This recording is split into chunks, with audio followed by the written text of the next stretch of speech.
What is the monoculture? And does its collapse signal an opportunity for independent creatives? I was talking to a friend of mine recently and I realized that I knew none of the people that they thought were famous online. And when I told them back some of the channels that I follow, they had no idea either. And I started realizing that all of us now have our own bunch of famous people.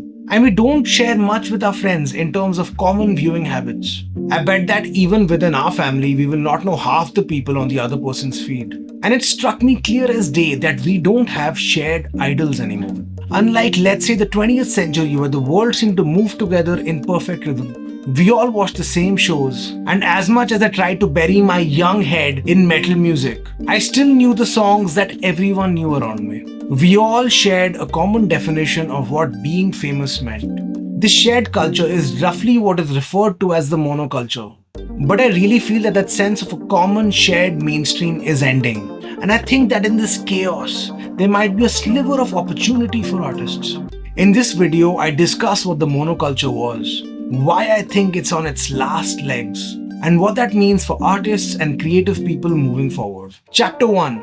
What was the monoculture? Cultural monoculture is a descriptive term, and it roughly refers to this era between the 1950s and 1990s, where most of us basically grew up on the same set of famous people. Most of us consumed the same media, same music, and same art. People had heated debates over, let's say, who their favorite artist was, or what was going to happen in the latest episode of Seinfeld, or what Kurt Cobain was up to. Everyone knew these names and watched these shows. And while most of us tend to look at it as a golden age of unity, it wasn't an organic event. It was a byproduct of industrial technology, not necessarily ideology. A kind of structural condition where the synchronicity was engineered. This monoculture wasn't a natural shared understanding of what we all thought was great, but it was an anomaly present during those times due to a set of extremely unique factors.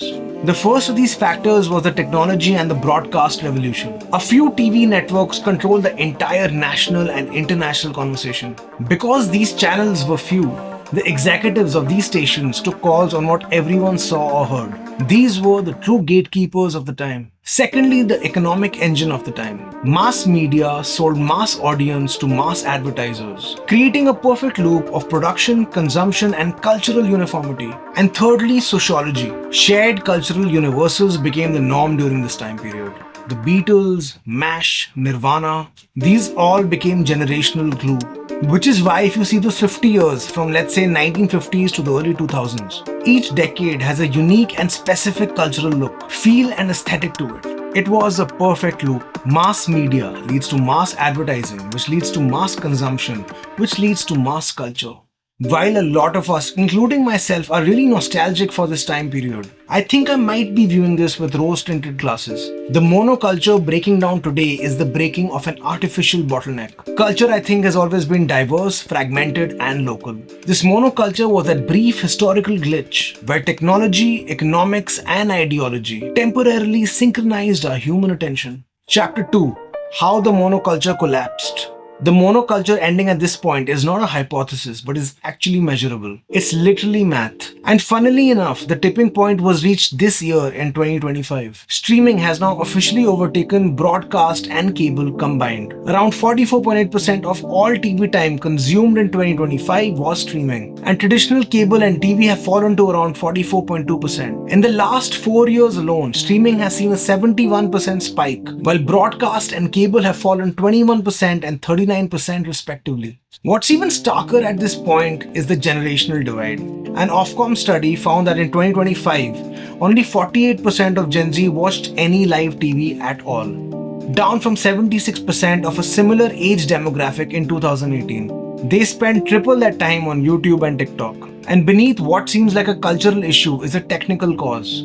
The old push model broadcasts out one message to many, while the algorithmic pull model lets individuals summon what they want, when they want, but under the supervision of the algorithms controlled by these companies. Your feed, whether it be your home feed on Instagram or YouTube, acts as a microfilter and gives you options to watch tailor-made specifically for you. You are being watched, studied, and learned from. And this is leading to more and more cultural fragmentation at an accelerating rate. And while a lot of us feel like this is a media shift, it is actually the breakdown of the old public square.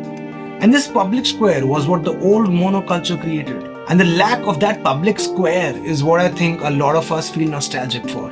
This fragmentation has now removed the public square and replaced it with countless private rooms.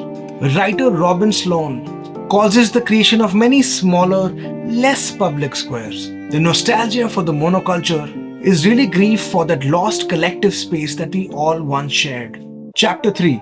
What replaced the monoculture? So what rose from the ashes of the cathedral of monoculture?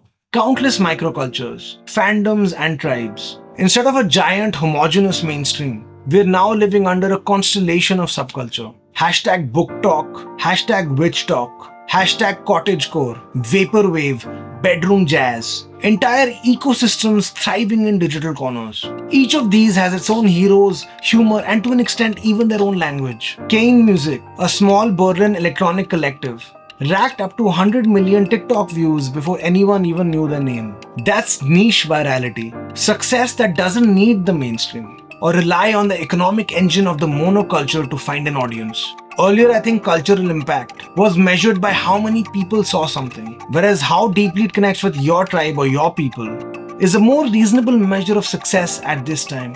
Yes, we have lost universal icons.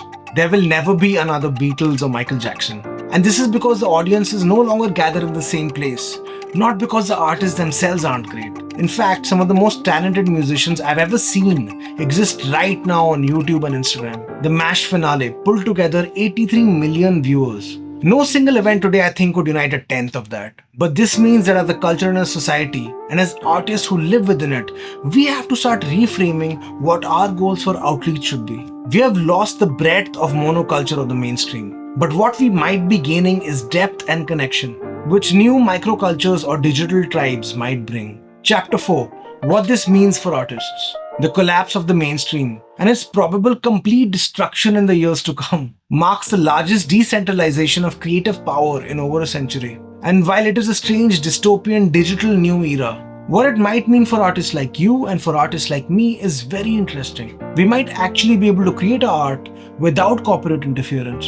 And the more we dive into the truest, most authentic version of ourselves, the absolute core of who we are, the more likely we might be to find a tribe which actually values us for that. There is a light coming in from the cracks of the ruins of the past. This is a complete obliteration of the walled arena of the 20th century, allowing artists and creators to bypass the made-up rules of the gatekeepers and reach their audiences directly. I think to thrive in this new weird digital era, we have to internally reject the logic of the walled arena of the mainstream and stop chasing universality. Instead, finding what you really want to do and who you would ideally like to be and who are the people you want to find and honing into it 100% might be the only way to find your tribe in the midst of all this chaos. The more laser focused your vision, the more the people you might find who resonate with it. And as AI threatens to outsupply human-made content by factors of thousands, leaning into who you are at your core, who you are as a human being and your own personal story might be the only way forward, I think. However, freedom is never truly free. And now we are faced with new battles and new risks. As big tech and its algorithms consolidate power, I think a new algorithmic monoculture might rise. Homogenizing taste through invisible machine-driven curation. We're escaping the old factories only to find ourselves in invisible new ones. There are no rules governing this. So while on the one hand, the death of the monoculture might be great for independent artists, it might also signal the beginning of a new type of monoculture. One where the platforms are the monoculture, where they decide how much certain voices get pushed and how much they get curtailed. It's a new world with new challenges, and one thing is becoming crystal clear. What worked in the past doesn't work anymore. If you've stayed for so long, thank you so much for watching, and please leave a comment and let me know what you think the future looks like without a mainstream. As a musician myself, I love sharing my songs with you, and here's a song I made recently that I'm really proud of and I would love for you to check it out. And I'm excited to share that I'm releasing new music very soon.